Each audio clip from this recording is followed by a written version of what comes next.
Notre Seigneur, l'amour de la paix et la communion de l'Esprit Saint, soit toujours avec nous.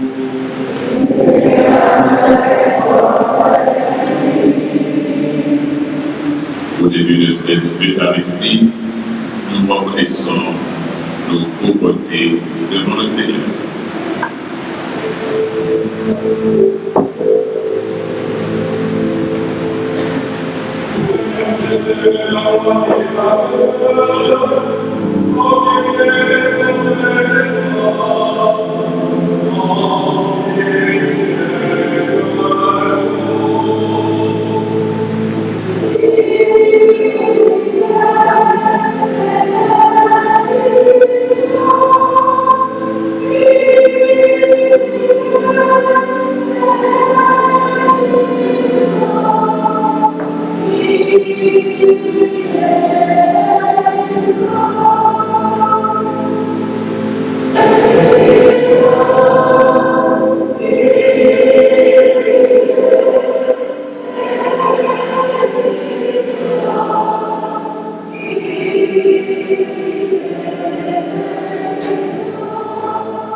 Mais très important, quand on sait que l'année dernière, on n'a pas pu fêter Trois-Rivières et que cette année-ci, malgré toute la situation, toutes les difficultés, on a essayé de mettre en place cette fête pour rehausser le cœur des Trois-Riverains parce qu'on a besoin de ces moments de partage, des moments d'amour, des moments où les personnes doivent s'asseoir et se regarder, se dire bonjour. C'est vrai que malheureusement, je constate que d'autres veulent rester encore dans les méthodes politiciennes et on attire une partie de la population. Je dis non.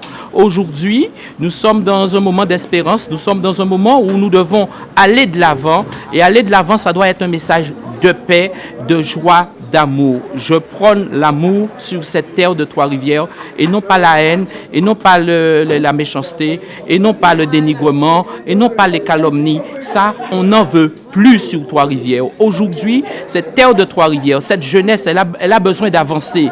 Elle a besoin qu'on lui porte un accompagnement. Les familles sont en souffrance. On ne peut pas, on ne doit pas, quand on est élu, pouvoir prôner des moments de haine et de méchanceté. Là, je me prononce contre ce genre d'attitude. Aujourd'hui, la population est en apaisement. Elle doit retrouver autour d'elle des élus en apaisement, des élus qui veulent aller de l'avant et travailler vraiment, travailler positivement. Et quand on veut travailler négativement, on sait ce qu'il nous reste à faire et la population, elle sait ce qu'il lui reste à faire pour renvoyer toutes ces personnes qui pensent négativement pour notre commune. Mais qui d'autre que nous, Trois-Riverains, qui allons nous mettre en avant? Qui d'autre que nous qui allons porter cette reconnaissance à ceux qui sont partis? Qui d'autre que nous qui allons porter cet encouragement aux jeunes qui travaillent? Nous sommes de Trois-Rivières, ça c'est notre devoir. Nous sommes nés pour pouvoir nous battre et encourager le positif, mais nous ne sommes pas là pour pouvoir rester dans un enchaînement qui entraînerait la population vers une autre direction.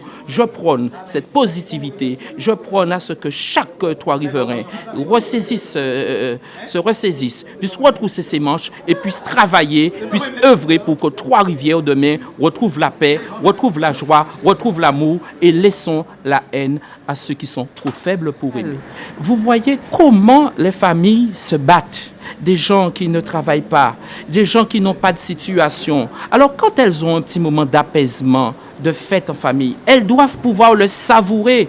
C'est nécessaire de pouvoir savourer ces moments de joie, de partage en famille. Et nous, élus, nous sommes là pour donner l'exemple à la population, un exemple propre, un exemple positif et non pas entraîner la population vers une certaine négativité. Je m'oppose en faux contre tous ceux et toutes celles qui veulent entraîner la population vers une négativité. Trois-Rivières doit vivre, Trois-Rivières doit espérer et Trois-Rivières gagnera. On peut donner une autre image de Trois-Rivières que celle que certains veulent donner. Nous donnons une image positive et que vive Trois-Rivières et que vive cette liberté à Trois-Rivières. Mais on sent qu'il y a de l'amour. C'est l'amour qui entraîne toutes ces personnes. Les musiciens, les personnes qui se déplacent, le personnel qui travaille. C'est l'amour, c'est ce que nous voulons. Que l'amour puisse déchaîner les passions et permettre à ce que de belles réalisations se fassent. Que le temps soit clément, que ce soit qu'il y ait une très belle fête et que le peuple soit joyeux. Voilà mon message de paix, de joie, d'amour pour ma population de Trois-Rivières.